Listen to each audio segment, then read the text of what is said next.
घर की बहू की कद्र आपको तभी पता चलती है जब आपकी बेटी किसी घर की बहू बनती है। यही कारण है कि आज के समाज में बहू और सास को लेकर कैसी कैसी धारणा बनी है। आज की कहानी भी ऐसे ही एक विषय पर है। अगर आपको हमारी कहानी पसंद आए तो लाइक ज़रूर करें। कहानी की शुरुआत होती है रितु से। रितु की शादी को अभी कुछ ही दिन हुए थे, इसलिए उसे घर का तौर तरीका इतना नहीं पता था। और आज सोने पर सुहागा हो गया कि उसकी नौकरानी भी नहीं आई, इसलिए रितु को कल रात के सारे बर्तन धोने पड़े, जिसे धोते धोते उसके हाथ से एक कांच का कप गिरकर टूट जाता है। और वो ये देखकर एकदम से डर जाती है कि अब उसकी सास आकर उसको 4 बातें सुनाएगी और कहेगी कि बहू को अभी आए जुम्मा 4 दिन नहीं हुए और आते ही तुमने चीजें तोड़नी शुरू कर दी। लेकिन सास ऐसा कुछ नहीं बोलती है। वो कप के गिरने की आवाज को सुनकर दौड़ती हुई आती है और रितु से पूछती है, बेटी क्या हुआ? जिस पर रितु घबरा कर बोलती है, माँ पता नहीं, ध्यान रखते हुए भी कैसे मेरे हाथ से ये कप नीचे गिर गया। जिस पर उसे उसकी सास मुस्कुराकर बोलती है, बेटी चिंता मत कर, एक कप ही तो टूटा है, ऐसे 1000 कप आ जाएंगे, लेकिन तुम्हें चोट तो नहीं लगी ना? जिस पर रितु नहीं में सर हिला देती है। इसके बाद रितु की सास उसे बोलती है, और हाँ, तुम्हें अभी ये सब करने की क्या जरूरत है? अभी तो हाथों से मेहंदी भी नहीं उतरी, अभी तुम अंदर जाकर आराम करो। इतना बोलने के बाद उसकी सास अंदर से अपनी बेटी को आवाज लगाती है, स्वाति इधर आकर भाभी का ख्याल रखो। जिसके बाद स्वाति वहां पर आती है और बोलती है, हाँ माँ। इसके बाद उसकी सास फिर से उससे बोलती है, बेटा तुम मुझे अपनी माँ ही समझो, जैसे मैं स्वाति की माँ हूँ वैसे ही तुम्हारी माँ हूँ, तुम में और स्वाति में कोई फर्क नहीं है। ये सुनते ही रितु की आंखों में खुशी के आंसू आ जाते हैं और वो अपने रूम में चली जाती है। अब रात हो गई है और रितु अपने कमरे में सोने चली जाती है। रितु को पूरी रात नींद नहीं आती। रह रहकर उसे सुबह की घटना याद आती रहती है। सास के बारे में जो उसकी सोच थी उसके उलट ही सास का व्यवहार पाया, लेकिन उसका भी क्या कसूर था? पूरे समाज में सास को लेकर यही धारणा बनी है कि सास है तो बुरी ही होगी। रितु ये सब सोचते सोचते अपने अतीत में खो गई। उसे फिर याद आया कि कुछ साल पहले उसके बड़े भाई की भी शादी हुई थी। मेहंदी का रंग उतरने से पहले ही माँ ने भाभी को कैसे काम की पूरी जिम्मेदारी डाल दी थी और अपने ही नियम और कानून के हिसाब से भाभी को चलने के लिए मजबूर कर दिया था।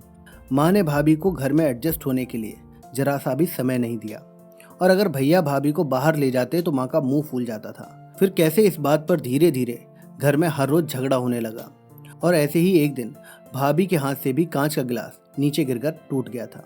तब उन पर कैसे रितु की माँ चिल्लाने लगी थी कि कितनी कीमती गिलास को तोड़ दिया, जिसके बाद भाभी और उसकी माँ में कभी अच्छी नहीं बनी।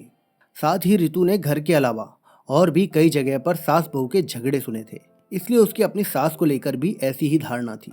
लेकिन आज की घटना से उसकी सोच बदल गई कि सब सास और बहू वैसी नहीं होती जैसे बोलते हैं। इतनी देर नींद ना आने की वजह से उसने सोचा, चलो थोड़ी देर फोन पर माँ से बात कर लो। जिसके बाद उसने अपनी माँ को फोन किया।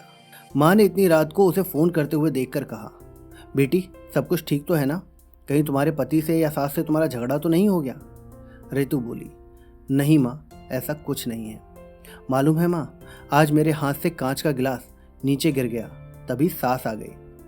रितु इसके आगे कुछ बोल पाती पहले ही माँ ने बोलना शुरू कर दिया, बेटा फिर तेरी सास के चिल्लाने पर तूने अच्छे से जवाब दिया ना? बेटा कभी भी दबकर नहीं रहना, तुम एक पढ़ी लिखी और अच्छी लड़की हो, तुम में कोई कमी नहीं है, इसलिए कभी भी किसी की मत सुनना। तभी बात को काटते हुए रितु बोली, माँ अब बस करो, मैं अपनी दूसरी माँ के खिलाफ कुछ नहीं सुन सकती।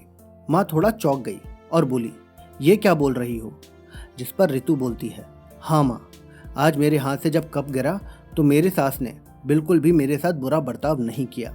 माँ काश आप भी मेरी सासू माँ के जैसे भाभी के साथ बर्ताव करती तो शायद भैया और भाभी कभी भी दूर जाकर नहीं रहते। अपनी बेटी की ये बातें सुनकर रितु की माँ को उनकी गलती का एहसास होता है और उनकी माँ को समझ आता है कि उसने अपनी बहू के साथ कितना गलत व्यवहार किया था, और आज उसकी बेटी ने उसकी आंखें खोल दी।